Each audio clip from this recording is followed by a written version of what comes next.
That's a quick video for you to make the responsive applications with FlutterFlow that can work in an easy way. You can design it in an easy way to work with both mobile applications and desktop applications. We got in this example that view, or we can say that component. In this view, it's one line, one line, one line, one line.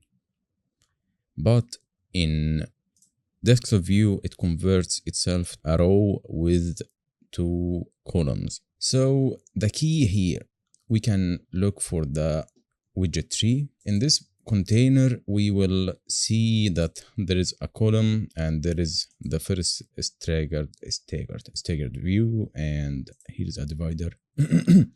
This one is a staggered view, divider, and this one is a row, and this one is a staggered view.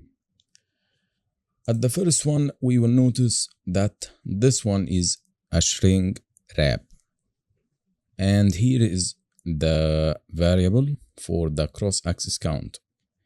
I put an option here, or a conditional, that if the width for is less than the breakpoint small, we can define it that it will contain only one row or one staggered view items, or we can say it's a row.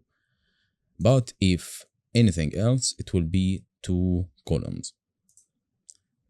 If we look at this one in here, it will, for mobile size or mobile view, it will be 1 and 3, because this contains some numbers. There is no any text.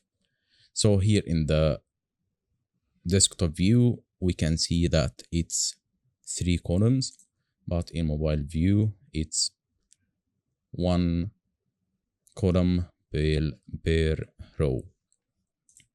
But we must take a note that it must be shrinkWrap, especially if you are having this one as a scrollable. There's a tricky part here, that if you try to create a staggered view, it will reject. Why? Because this one is a scrollable column. So, and by default, once we create a staggered view, it goes without a wrap view, just like here. If we take a look at this one, it's shrinkWrap. So we need to create in the column a container, and let's define its size. It will be like this. Then create an inside staggered view. It accept it and transfer it to shrinkWrap. Disable the scrollable, and just click on the container again and remove it. And here we are having the staggered view with shrinkWrap. In the desktop view, we can make here a conditional responsive. Let's go back again. So now it's in the mobile view, it's 2 columns per row, and in desktop view, it's 2 columns per row. So we need to make it in the mobile view, it will be only 1 column.